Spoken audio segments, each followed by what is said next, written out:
Magaling, Panday, magaling. Puro naman wala ka naman sabi yan. Kita mo, special ka sa amin. VIP ka pa. Ikaw na nakaupo riyan. Kasi, visitor ka eh. Luma na yung kibig na yan. Palis na yan. Hindi nyo ko pwedeng lukoy ng ganyan-ganyan lang. What's up mga ka-istorya? Welcome sa aking panibagong video. Sa video na ito ay tatalakayin natin di umano ang pinakamagagaling na kontrabida sa pelikulang Pilipino. Siyempre, di makukumpleto ang palabas kung walang kontrabida. Pero bukod sa mga bida, may hinahangaan din tayong mga kontrabida na hanggang ngayon ay kakaiba pa rin ang kanilang estilo sa bida ng pelikulang Pilipino. Number 10, Ricardo Vizcarra Menchaca o mas kilala bilang Dick Israel, isang multi-awarded at veteranong aktor. Pinanganak noong December 10, 1947 sa bayan ng Porac, Pampanga. Nagbigay kulay sa maraming palabas sa pagiging kontrabida nito at psychic roles sa maraming pelikulang Pilipino. Isa sa mga pinakamagaling na aktor noon, isang astig na kontrabida at simple lang umarte ngunit effective gumanap bilang manyak o di kaya isang siga sa kanto. Isa sa mga palabas niya noon ay ang Tonyong Bayawak, Magkano ang iyong dangal, at Kung ako'y iiwan mo, at marami pang iba. Dahil sa galing niyang umakting ay nagkamit siya ng maraming award noong 1988 sa Metro Manila Film Festival sa palabas na Patrolman at Kanto Boy Part 2, anak ni Totoy Guapo noong 1994. Namatay siya sa edad na 68 noong October 11, 2016. Number 9. Si Bammer Moran ay pinanganak noong October 18, 1944 sa lungsod ng Maynila. Ang pinakamagaling na bataan ng kontrabida at komedyante sa kaysaysayan ng pelikulang Pilipino. Minsan na siyang nagpaputok ng baril sa utos ni Paquito Diaz, sumuntok ng 5 tao sa signal ni Romy Diaz, binugbog ni Fernando Po. Ang tunay na pangalan niya ay Arturo Ocampo, isang matabang lalaki na mahilig manggulpe ng bata. Hindi siya ang main kontrabida, pero hindi mo makakalimutan ang presensya niya sa istorya dahil nag-iisang matabang kontrabida, si Ka Bammer. Nakasama din sa maraming pelikula gaya ng Starsan, The Sister, Ang Shota Kong Balikbayan at marami pang iba. Namatay siya noong August 14, 2004 sa edad na 59. Number 8, Vic Diaz. Pinanganak noong 1932 sa lungsod din ng Maynila. Ang unang papel na ginanapan niya ay isang scientista sa pelikulang Tuko sa Mother Cacao, kung saan pinalaki niya ang isang tuko at ito'y naging dambuhala. Napakarami din niyang mga ginanapang roles sa pelikula. Ang una niyang pelikula noong 1957 sa palabas ng Bicol Express hanggang sa taon 2001 na Yamashita, The Tiger's Treasure. Hindi ko alam kung kamag-anak ng mga Diaz brothers pero malamang. Madalas gumanap na hapon sa mga FPJ movies o kaya isang dirty old man na mahilig pang rape ng dalaga. Anak niya ang sikat na guitar legend na si Teddy Diaz ng bandang Dadon. Number 7. Pelikulang ginanapan niya ay ang Si Prinsipe Abante at ang Ibong Adarna, Starsan, Pacifica, Palaypay, Long Ranger, and Tonton, Love Ko Si Ma'am. Namatay noong May 18, 2004. Number 6. Cardo Wright Guerrero o mas kilala bilang Subas Guerrero, tubong Maynila na may halong Spanish-Filipino, isang magaling na aktor at komedyante.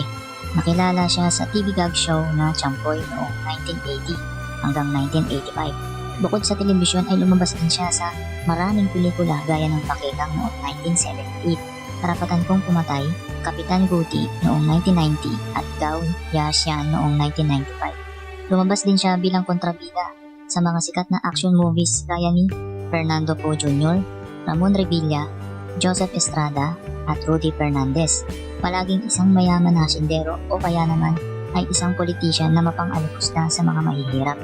Namatay siya noong March 14, 2013 sa edad na 69 sa Rochester, New York. Number 5. Johnny Delgado. Pinanganak noong February 28, 1948. Isang veterano at magaling na aktor at komedyante. Madalas siyang isang congressman o kaya naman pinuno ng sindikato dahil malaking lalaki ito at may bigote at malaki ang boses. Kabilib-bilib ang pagganap niya bilang kalaban at pati ikaw ay matatakot sa galit niya. Nagkamit din siya ng maraming awards noong 1979. Ang alamat ni Julian Makabayan, Best Supporting Actor at Best Actor ng Tanging Yaman noong 2000. Ligalig noong 2006, Best Supporting Actor at marami pang iba. Di matatawaran ang husay at galing ni Johnny Delgado. Namatay noong November 19, 2009. Number 4. Romy Diaz. Si Romy Diaz ay tinaguri ang Budas ng pelikulang Pilipino dahil siya ang laging lumalabas sa papel na Budas kapag mahal na araw noong 60s. Ipinanganak noong November 14, 1941. Isa sa mga paborito ko. Sa itsura pa lang mukha na siyang manyakis na karamihan sa mga role niya. Mahilig din magmura ito at ang lutong ng mga mura niya. Example, Taknay Dana, ang ibig sabihin ay putang ina sa Kapampangan. Matatandaan mo siya sa kanyang hairdo na afro na para bang kamag-anak ni Michael Jackson noong 70s. At ang bigote niya ay napakaswabe na pagka-komedyante ang aktor na ito kaya matatawa ka at maiinis sa kanyang karakter. Namatay noong Mayo 10, 2005. Number 3. Max Alvarado. Pinanganak noong February 19, 1929. Tubong, Maynila. Unang nakilala sa pangalang Maximo Cumbling. Umanap siya sa maraming pelikula at karamihan doon bilang isang kontrabida. Una siyang lumabas sa isang pelikulang gera, Ang Kayumanggi nina Esther Magalona at Leopoldo Salcedo. Sa mga kahenerasyon ko, sino ang makakalimot kay Ka Max, isang natural born kontrabida. Sa mukha pa lang alanganin ka na lumapit sa kanya. Matatakot ka sa pagmumukha pa lang. Siya ang gumanap na Lizardo sa Panday ni FPJ. Naging endorser din siya ng Max Candy bago ito pumanaw. Ang gusto ko sa aktor na ito ay kaya niyang gumanap na masama at mabuti. May mga pelikula siya na isang mabait na tao. Magaling din siyang komedyante. Para sa akin, isa siyang haligi ng pelikulang Pilipino. Namatay noong April 6, 1997 sa Kalakhang, Maynila. Number 2. John Manuel Regala Francisco o mas kilala bilang John Regala. Pinanganak noong May 28, 1965. Ito na siguro ang pinakabata sa ating top 10 kontrabida, mga kaistorya. Siya ay isang tunay na siga sa pelikulang Pilipino. Maging sa tunay na buhay, minsan na siyang nabalita sa 24 oras na nakaaway ang isang taxi driver. At sa sobrang inis niya sa taxi driver ay muntik na itong inupakan sa harap ng kamera. Ganyan kasiga si Kajan Regala. Ang nagdadala sa kanya ay ang personality niya na talagang palaaway at siga ang dating. Kaya pasok siya sa ating number 2 spot. Number 1. Pasok sa atin sa pinakamagaling na kontrabida ng pelikulang Pilipino ay walang iba kundi si Paquito Diaz.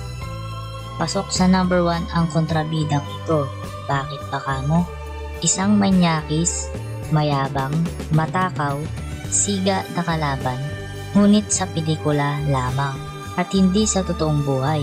Madalas bugbugin ng mga sikat na action stars noon, ilan lamang sina FPJ, The Boy, Big Soto, Philip Salvador, Lito Lapid. Isa siya sa pinakamagaling na kontrabida at komedyante ng pelikulang Pilipino. Lahat na ata ng action stars na dumaan sa mga kamay niya kahit na pumanaw na si Paquito Diaz, mananatiling buhay ang mga karakter niya sa pelikulang Pilipino. Sabi nga nila, hindi kumpleto ang isang istorya kung walang bida at kontrabida sa isang pelikula. Ganyan din sa tunay na buhay. May kontrabida din sa ating buhay. Ito man ay ang iyong manager, kaopisina, kapitbahay, mga inuutangan o boss o kasama sa ating buhay. Namatay siya noong March 3, 2011. Kung nagustuhan ninyo ang video na ito ay huwag kalimutang mag-like and subscribe na din para updated ka sa mga bagong lalabas na aking videos. Bye-bye!